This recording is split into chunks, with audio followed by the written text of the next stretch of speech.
Magandang hapon. Ako, si Nomer Corporal.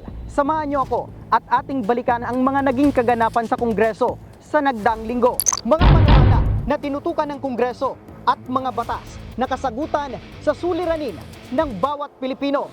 Ito ang House Rock.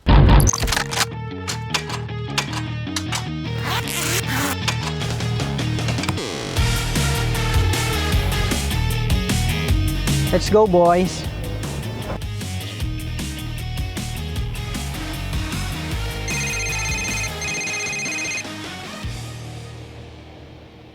Hello? Hello? Asan na daw kayo? Magsisimula na ang hearing. Ha?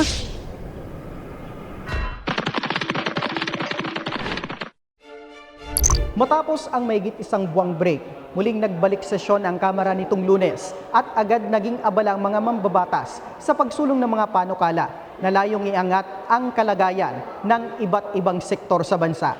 Unahin na natin ang sektor ng transportasyon. Isa sa mga itinuturing na prioridad ni House Speaker Bogie III. Suportado ng Speaker ang mga panukalang tutugon sa epekto ng pagtaas ng presyo ng langis, kasabay ng panawagang mapabilis ang pagpasa ng mga ito. Kaugnay ito ng mga hakbang ng Kamara, hindi lang para sa agarang tulong, kundi para sa pangmatagalang solusyon sa banta ng energy crisis na pinalala ng sigalot sa gitnang silangan. Sa ginanap na plenaryo, binigyang diin ni Speaker D ang binuong Legislative Energy Action Development o LEAD Council na kinabibilangan ng 13 komite. Layo nito na maglatag ng mas pinag-isang hakbang laban sa krisis sa enerhiya, kabilang sa isinusulong ang House Bill 8834 o Kalinga Bill na magbibigay proteksyon at suporta sa mga Pilipinong apektado ng pagtaas ng presyo ng langis at mga batayang bilihin.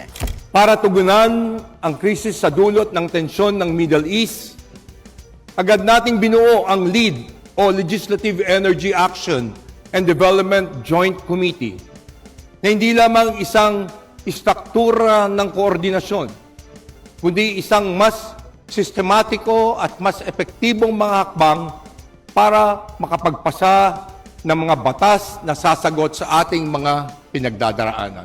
Sa sektor naman ng edukasyon, mabusising tinalakay ng Committee on Basic Education and Culture ang ilang panukalang batas para sa pagpapalakas ng sistema ng edukasyon sa bansa. Kabilang dito ang House Bill 2034 na inihain ni Negros Occidental 6th District Representative Mercedes Alvarez. Layo nito na gawing independent ang Florentino Galang Senior National High School sa Kabangkalan City upang magkaroon ng sariling plantilla ang mga guro at mapalawak ang senior high school program. Samantala sa Committee on Higher and Technical Education, naipasa na sa ikalawa at huling pagbasa ang mga panukalang batas tulad ng House Bills 278 at 8618. Layo ng mga ito na pangalagaan ang mga karapatan ng mga estudyante, kabilang ng pagbabawal sa mga paaralan na hadlangan ang mga magtatapos na makadalo sa graduation dahil sa hindi pa bayad na matrikula.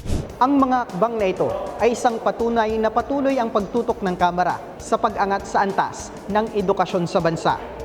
Sa pag-usbong naman ng teknolohiya, kasabay ang pagdami ng mga mapaninlang na individual, ginagamit ang social media upang magkalat ng mga maling impormasyon na minsan ay nagdudulot ng kalituhan, takot, at minsan ay panlilinlang dahil sa kita. Ang ilan sa kanila, ginagamit ng kasangkapan ng social media upang maghatid ng mali-maling impormasyon o walang basehan sa katotohanan na ipinapakalat upang manlinlang, kumita, at maghatid ng kalituhan at takot sa tao. Pero alam niyo ba na sakaling mapatunayan ng isang tao na nagpapakalat ng fake news, ay maaari siyang makulong at masampa ng kaukulang kaso tulad ng cyber libel. At sa naging plenaryo ng Kamara, isa rin ito sa pinunto ni House Speaker Bogie III. Para sa mga nagtatanim ng pagdududa sa isip ng taong bayan, nakikiusap po kami na itigil nyo na ang pagpakakalat ng fake news dahil hindi ito nakakatulong sa pagresolba sa mga problema ng ating bayan. Sa panahon ngayon, dapat maging mapanuri ang bawat Pilipino. Huwag agad maniniwala sa kung anong nababasa o nakikita online. Matutong manaliksik at maging responsable sa paggamit ng social media. Ako si Nomer Corporal, sa panahon ng panininlat, ligtas ang may alam.